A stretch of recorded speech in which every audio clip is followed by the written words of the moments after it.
예. 자, 또 한 명이 이 보석을 신청해서 오늘 그 여부가 결정이 됩니다. 바로 이명박 전 대통령의 보석 허가 여부인데요. 방어권 보장 그리고 건강상의 이유로 보석을 신청하지 않았습니까? 예, 4월 8일 날 이제 만료가 됩니다. 네. 그러면 한 달 남았거든요. 그렇죠. 한 달 동안 그 많은 증인들을 다 불러다가 신문을 해야 되고, 그럼 일주일에 4번 이상? 사실은 그 불가능한 부분이거든요. 예. 이게 이제 이명박 전 대통령의 주장은 겁니다. 그 정도로 부실하게 재판이 돼서 본인의 방어권이 충분히 충족되지 않는다라는 주장인 거고, 또 하나는 9가지 예를 본인의 병, 수면 예. 무호흡증이라든가 아니면 여러 가지 뭐 위염, 탈모, 피부염, 식도염 이 같은 9가지의 건강상의 이유를 들어갖고 예. 보석을 신청한 상태입니다. 예. 오늘 결정될 겁니다. 그렇죠. 오늘 이제 그 결과가 나오게 되는데 일단 뭐 이명박 전 대통령 측에서는 지금 뭐 이렇게 요구를 했습니다만은 검찰에서는 석방할 만큼 위험하지 않다 이렇게 보고 있지 않습니까? 일단 그 이명박 전 대통령이 이제 보석 청구 사유 중에 이제 중요한 것은 두 가지예요. 첫 번째는 이제 방어권 보장. 그러니까 재판부가 바뀌어서 재판이 다시 시작해야 하니까 재판 일정이 굉장히 길어질 수밖에 없다. 네.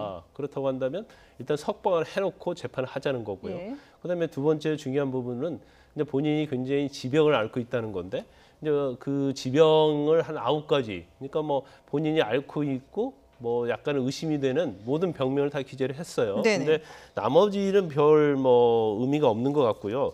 뭐 식도염, 위염, 탈모, 피부염 이런 것들은 뭐 누구나 가질 수 있는 범죄고 또 수감을 감내할 수 없을 정도의 영향을 미치는 그런 질병은 아니에요. 네. 근데 이제 두 가지 수면 무호흡증하고 이제 기관지 확증증이 있는데 수면 무호흡증 같은 경우에는 뭐 경우에 따라서는 돌연사 할 수 있다는 그러한 전문가의 의견이 있죠. 네. 그렇지만 그것이 사실 확률적으로 높지 않은 걸로 보입니다. 그리고 기관지 확장증 같은 경우에는 뭐 가질 수는 있는데 뭐 출혈이 있다랄지 예. 아니면 긴급한 상황이 아니면 이제 돌연사할 가능성이 없어요. 네네. 그래서 이제 그러한 징후들이 있는지 이 부분에 대해서 아마 보석 심리할 때 좀 집중적으로 할 것 같은데 예. 이제 검찰 이야기는 이걸 전체적으로 보면 누구나 앓고 있는 그런 질병이다. 그리고 돌연사의 위험성이 전혀 없다는 주장이고요. 예. 또 이전에 김기춘 전 비서실장 같은 경우에도 사실 심장 질환이 있었거든요. 그리고 스턴트까지 삽입을 한 상황이기 때문에 네네. 굉장히 돌연사의 위험이 있다고 그래서 보석을 청구했지만 결국 보석이 기각됐어요. 예. 그리고 실형이 선고가 됐죠.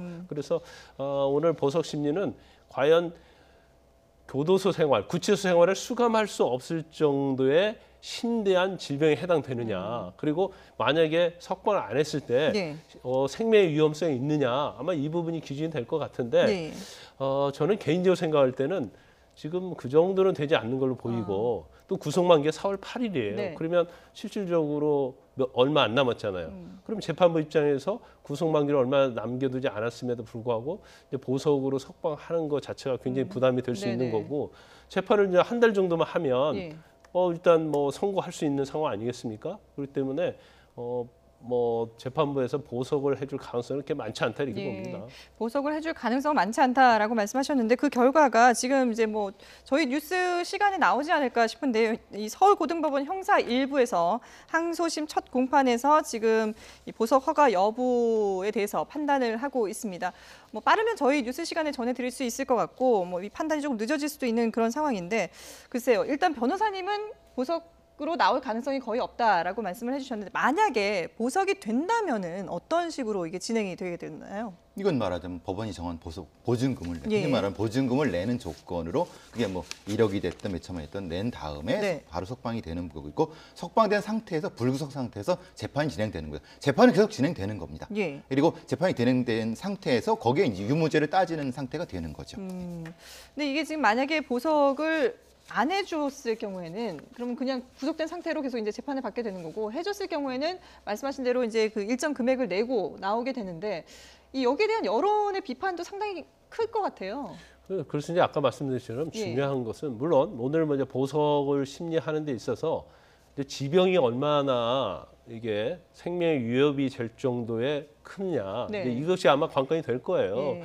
그런데 보석을 만약에 그러한 이유로 결정을 한다고 하면 이제 정말 이게 돌연사할 수 있는 지병이냐 이제 예. 그 부분 관련해서 굉장히 논란이 좀 예. 있을 거예요. 하지만 그 이제 재판부가 전문가의 의견, 전문가의 어떤 명백한 어떤 증거랄지 이제 그런 걸 가지고 소견을 가지고 판단을 하기 때문에 뭐 이 부분에 대해서는 굉장히 엄격하게 판단을 할 겁니다. 그리고 만에 하나라도 보석이 결정된다고 한다면 네. 아마 재판부에서는 바로 석방하지 않으면 굉장히 위험한 일이 일어날 수 있다. 이런 판단을 했을 가능성이 커요. 예. 그렇기 때문에 그 부분에 대해서 이제 재판부가 어떻게 판단할지 한번 봐야죠. 예, 알겠습니다. 저희가 재판 결과가 나오는 대로 신속하게 전해드리도록 하겠습니다. 지금까지 배상훈 전 서울경찰청 범죄심리분석관 그리고 김광삼 변호사와 함께했습니다. 잘 들었습니다.